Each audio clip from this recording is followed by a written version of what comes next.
अनीता शाम को 7:30 बजे अपने घर के बाहर काम कर रही थी, तभी कुछ दबंग आते हैं और इनको भद्दी भद्दी गालियां देने लगते हैं।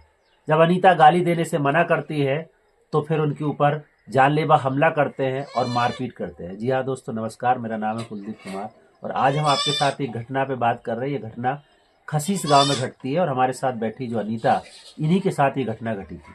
इस घटना में आगे क्या हुआ है, इस घटना की सच्चाई क्या है, पहले अनीता से जानते हैं कि इस घटना में क्या हुआ था। अनीता जी बताइए, क्या हुआ था उस दिन? हमारे सर में बाहर काम कर रही थी। काम करने में वो लोग आ गए होंगे सुबह। हाँ। तो गाली गुल्लास करने लगा, गंदी गंदी गाली देने लगा। तो मैंने मना करी तो वो लोग का नाम मेरे को अंदर घुस के मारपीट करा। मारपीट में मेरा खून भी बहुत निकला था। और फिर मारपीट करके मतलब गांव के मोहल्ले के चिल्लाने, इतने में वो भाग गए मारपीट करके अंदर। तो क्या वजह थी आपकी, कोई उनसे दुश्मनी थी या किस वजह से उन्होंने गाली दी? थोड़ी बहुत तो लड़कन के बीच में होती रहती है। इसी चक्कर में मेरा लड़का बाहर चला गया था, उधर का नाम केरला। तो बोलने लगा क्यों भेज दिया अपने लड़के को, बुला उसको, मैं यहीं पे मारूंगा। तो मैंने कही जाओ वहीं पे मार लेना, जो कुछ करना है। तो फिर मेरे को गाली देने लगा उल्टा सीधा कुछ पाके। फिर गाली देती देती मैंने उसको थोड़ा, उसको मैं भी बोला। तो बोलने में फिर मेरे को अंदर घुस के मारपीट करने लगा। तो जब आपके घर पे वो पिटाई करने आए 7:30 बजे के आसपास, तब कौन कौन था यहाँ पे? यहाँ पर आ गए थे, रघुवीर आ गए थे। फिर उन्होंने आपके घर पे कौन था? आप अकेले थे? मैं अकेले थे, कोई नहीं थे। बच्चे बाहर थे, पति काम पे गए थे।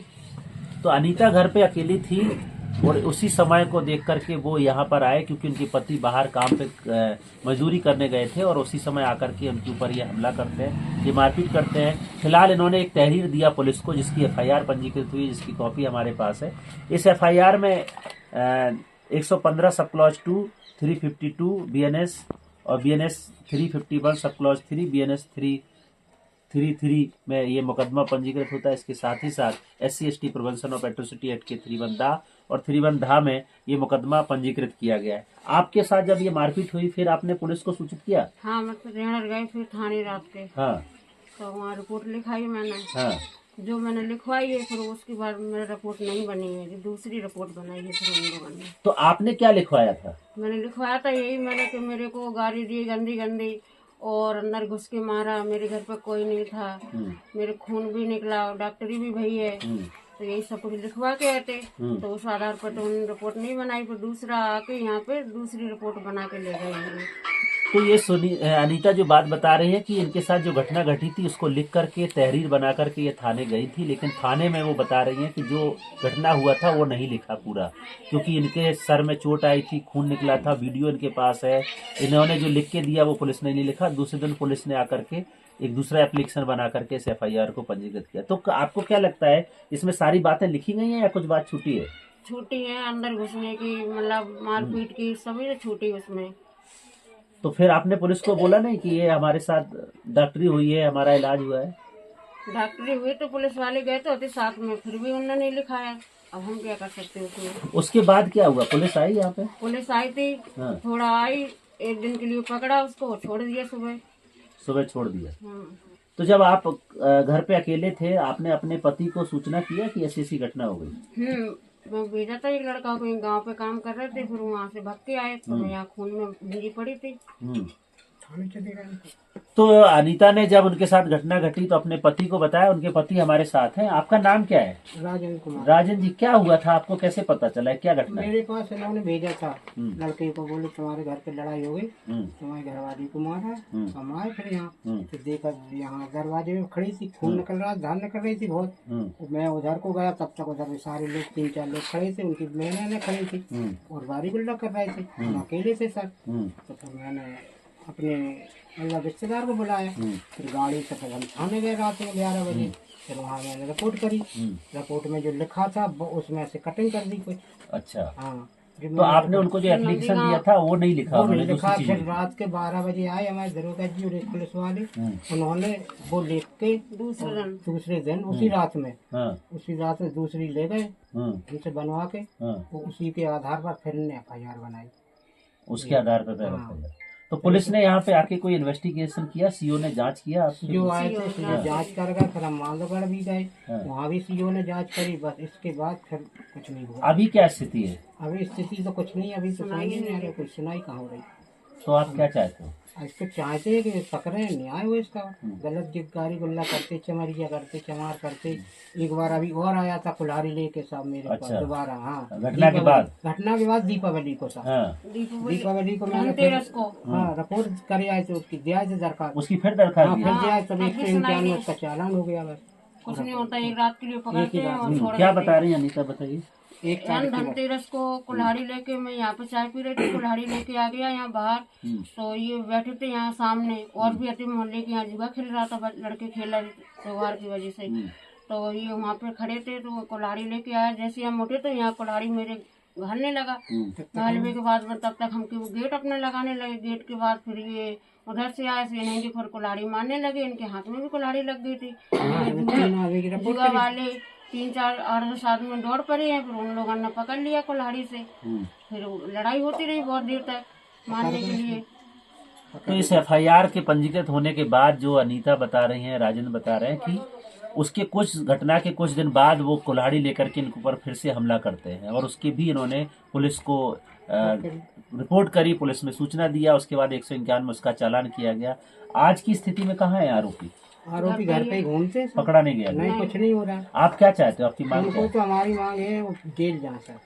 अगर राजेंद्र उनका दबाव बनता है कि आपसे समझौता करने के लिए, नहीं नहीं, हम नहीं करेंगे, हम बहुत दुखी हैं। अनीता बताइए। नहीं, हम नहीं करेंगे समझौता, हम बहुत दुखी हैं, हम लोगों को बहुत दुखी कर डाला उसने। कभी भी मार सकता है, कितने भी टाइम मार सकता है, कोई ऐसा विश्वास थोड़ी है। कुल्हाड़ी लेके आता है, कभी डंडा लेके आता है, अभी भी आता है नॉर्मल। वो क्या नाम, हम लोग तो कोई बोलते भी नहीं है। बच्चन को बाहर भेज दिया, आप घर पे करने खाएंगे नहीं, फिर क्या करेंगे हम? अभी भी आ जाता है गेट पे मारने के लिए। उस दिन तो पकड़ लिया था उसको, पकड़ने के बाद में 2 कुछ आते यहाँ पड़ोस में उन लोगों ने निकाल लिया उसको। मैं कुल्हाड़ी के उन लोगों ने छुड़ा लिया कि आप पकड़ गया तो पुलिस आ जाएगी, तो ये सब पकड़ जाएगा। उनका भी नाम लिखवाया था कि इनने यहाँ से हमारे हाथों से छुड़ाया है। तो इस पूरी घटना को लेकर के जो बच्चों की लड़ाई से शुरू होती है और बाद में वो बोलते हैं कि चमरिया तेरी इतनी हिम्मत की हमारी एफआईआर करती है, और उसके बाद ये घटना को अंजाम दिया जाता है। पुलिस ने बहुत सारी चीज़ों को जो बता रही हैं अनीता और राजेंद्र जी की, वो घटना नहीं लिखी। जैसा कि हमारे पास जो एफआईआर है उसमें भी जो सेक्शन लगाए गए हैं, खास तौर से जो बात कर रही है वो मारपीट की, उनके ऊपर जो हमला हुआ है जिसमें उनको ब्लड निकला है, जिसकी वीडियो है, जिसकी डॉक्टरी है, उसको सबमिट नहीं किया गया है। अभी देखना होगा कि चार्जशीट में क्या सीओ ने उस चीज के, उन दस्तावेजों को, उन तथ्यों को डाला है। ये तो जांच का विषय है, चार्जशीट इन्वेस्टिगेशन का विषय है। लेकिन जो अनीता बोल रही है कि हमारे साथ इस तरीके की घटना को अंजाम दिया गया। फिलहाल इस पूरी घटना को एफआईआर के बाद जब कोई कार्रवाई नहीं हो रही थी तो उनकी तरफ से तमाम आयोगों को चिट्ठियां लिखी गई हैं। हमारे पास वो चिट्ठियों की कॉपी है। इस चिट्ठी की कॉपी में भी तमाम संदर्भ देते हुए उन्होंने यही बात बोली है कि हमारे ऊपर समझौते का दबाव बनाया जा रहा है, जान से मारने की धमकी दी जा रही है, और राष्ट्रीय मानवाधिकार आयोग, राज्य महिला आयोग, मुख्यमंत्री, डीआईजी, आईजी सहित तमाम उच्चाधिकारियों को ये पत्र भेजे गए हैं ताकि इस पे उच्च स्तरीय कार्रवाई हो और एक गांव में जो दलित परिवार रहता है उसकी सुरक्षा हो सके। क्योंकि आज की हालात ये है कि उन्होंने अपने बच्चों को बाहर भेजा हुआ है और उनको डर है कि किसी भी दिन कोई भी और भी बड़ी घटना हो सकती है, इसलिए वो अपने गांव में रह के गुजारा कर रहे हैं और उनके बच्चे बाहर काम करने के लिए गए। अनीता, आपकी अभी मांग क्या है, आप क्या चाहते हो? हमें तो अन्याय चाहिए, हम नहीं तस्वीर करेंगे नहीं, हमें तो उनको बस सजा चाहिए, बस सिर्फ। तो आपको लगता है कि न्याय मिलेगा? हाँ, न्याय आप करवाओगे सब लोग तो मिलेगा मेरे को। लड़ोगे जब तक न्याय नहीं मिलेगा? हाँ, मैं तो लड़ूंगा। तो राजन जी, आप क्या कहना चाहेंगे? आप न्याय के लिए संघर्ष करेंगे? हाँ, संघर्ष करेंगे, सत्या तो हो नहीं सकता कभी भी। तो वही बात है, क्योंकि जहाँ खास तौर से दलित उत्पीड़न के केसेस में लोग कंप्रोमाइज का दबाव बनाते हैं, और ये सबूत इस बात का है कि उन्होंने तमाम अधिकारियों को बोला उस दिन कोई ना हो तो मोहल्ला में नहीं होता तो इनको मारे थे तो कुल्हाड़ी से, काटे थे तो कुल्हाड़ी से मरे जाते। थाने में गए तो बोलते वीडियो ले आओ। अब इनके ऊपर कुल्हाड़ी चला रहा तो वीडियो कौन बना लेगा?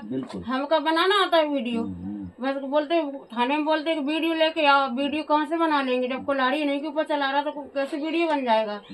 तो हमारे साथ में आके उन लोगों ने बोला कि तब तक वीडियो बनाएंगे जब तक मर जाएंगे। बिल्कुल।